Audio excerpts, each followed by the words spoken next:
बढ़ी हुई दरों को वापस लेंगी प्राइवेट टेलीकॉम कंपनियां। यूजर्स की संख्या में भारी गिरावट से लिया गया फैसला।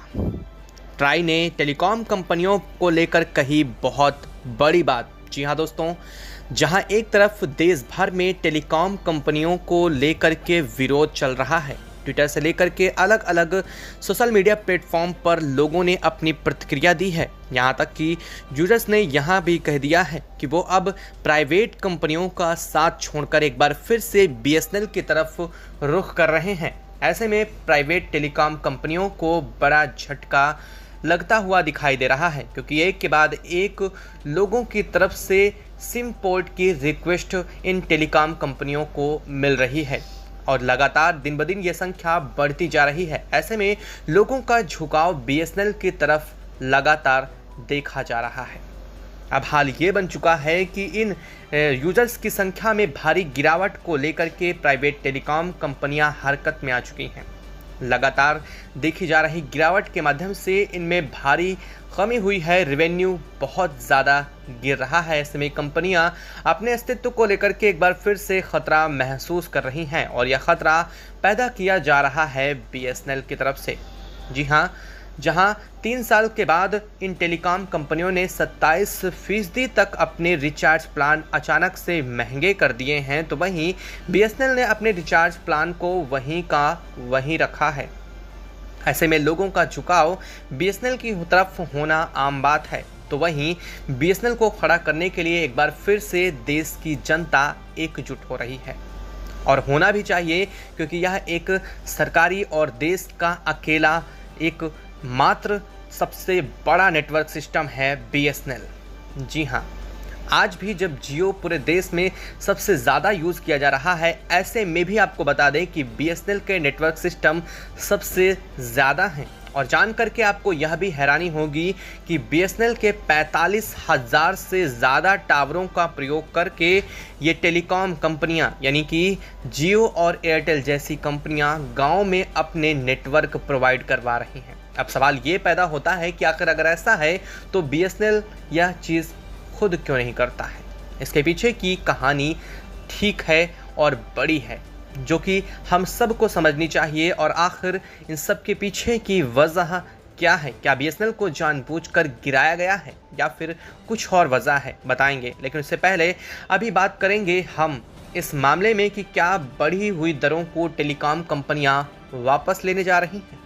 क्या है इन टेलीकॉम कंपनियों का फैसला, आखिर जियो ने किस आधार पर यह फैसला लेने की तैयारी की है। पूरी जानकारी आपको इस वीडियो में मिलेगी, तो चैनल पर बने रहें।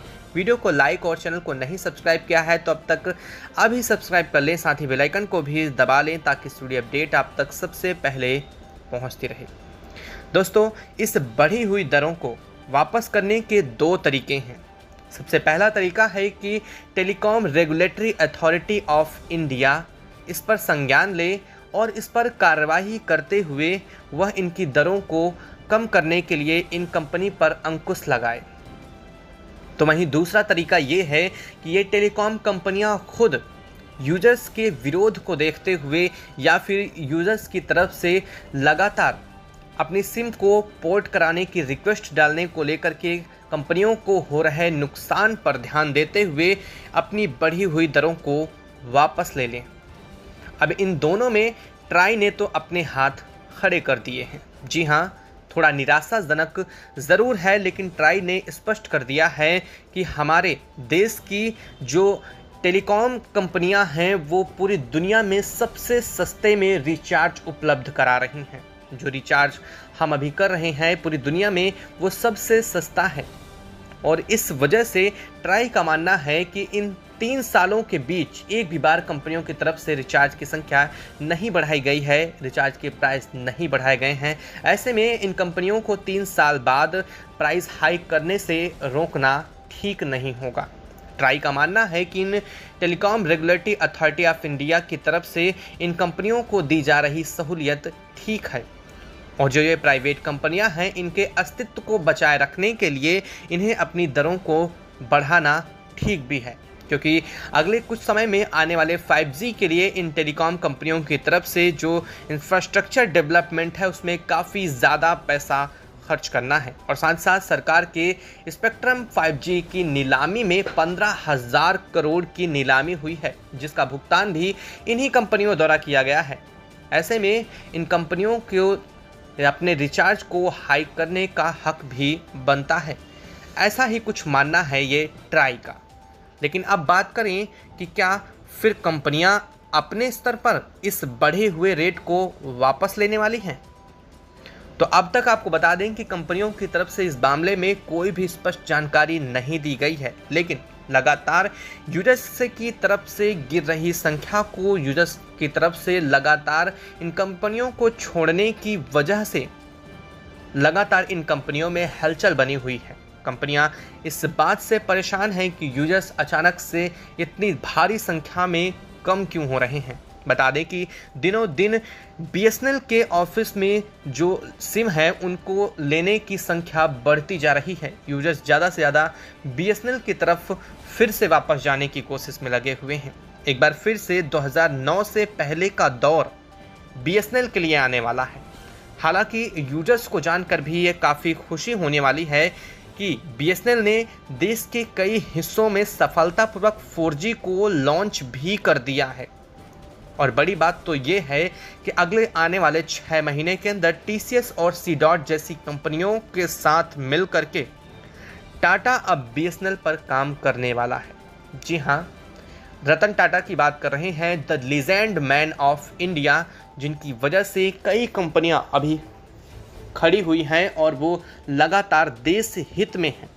ऐसे में BSNL की तरफ से अगर टाटा का साथ मिलता है तो काफ़ी हद तक स्थितियां BSNL की सुधरने वाली हैं और BSNL में अगर ऐसा बदलाव आता है तो वो काफ़ी ऊंचे जाने वाला है। अब सवाल ये है कि क्या बढ़ी दरें वापस होंगी, तो यह अभी तक स्पष्ट नहीं है, लेकिन इसका फैसला ट्राई ने अपने हाथ खड़े कर दिए हैं। तो वहीं अब यह फैसला सीधा आ जाता है प्राइवेट टेलीकॉम कंपनियों के ऊपर। अगर प्राइवेट टेलीकॉम कंपनियां चाहेंगी तो अपनी बढ़ी दरों को वापस ले सकती हैं। हो सकता है कि उनके ऊपर लगातार इस तरह से यूजर्स को छोड़ने का दबाव बढ़ता रहे और उनका नुकसान बढ़े, जिसकी वजह से वो अपनी इन बढ़ी हुए दरों को वापस ले लें। लेकिन इसके अलावा और कोई तरीका तो अब तक सामने नहीं आया है। आपको क्या लगता है, क्या BSNL को एक बार फिर से इस जगत में किंग बनने की ज़रूरत है? क्या BSNL को एक बार फिर से अपने 2009 से पुराने दिनों को वापस लाने की ज़रूरत बनती दिखाई दे रही है? अगर BSNL एक बार फिर से बड़े स्तर पर काम करना शुरू कर रहा है तो इसका फ़ायदा ज़रूर आगे आने वाले समय में देखने को मिलने वाला है।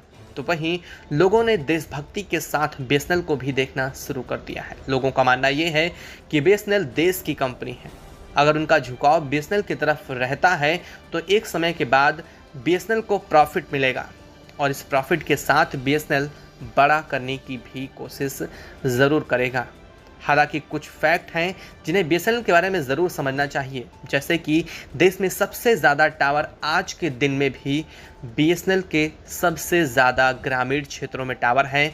पूरे 36% टावर अभी भी BSNL के ग्रामीण क्षेत्रों में बड़े अच्छे ढंग से काम कर रहे हैं, जहां पर जियो और एयरटेल जैसी कंपनियों के अभी भी नेटवर्क नहीं पहुंचते।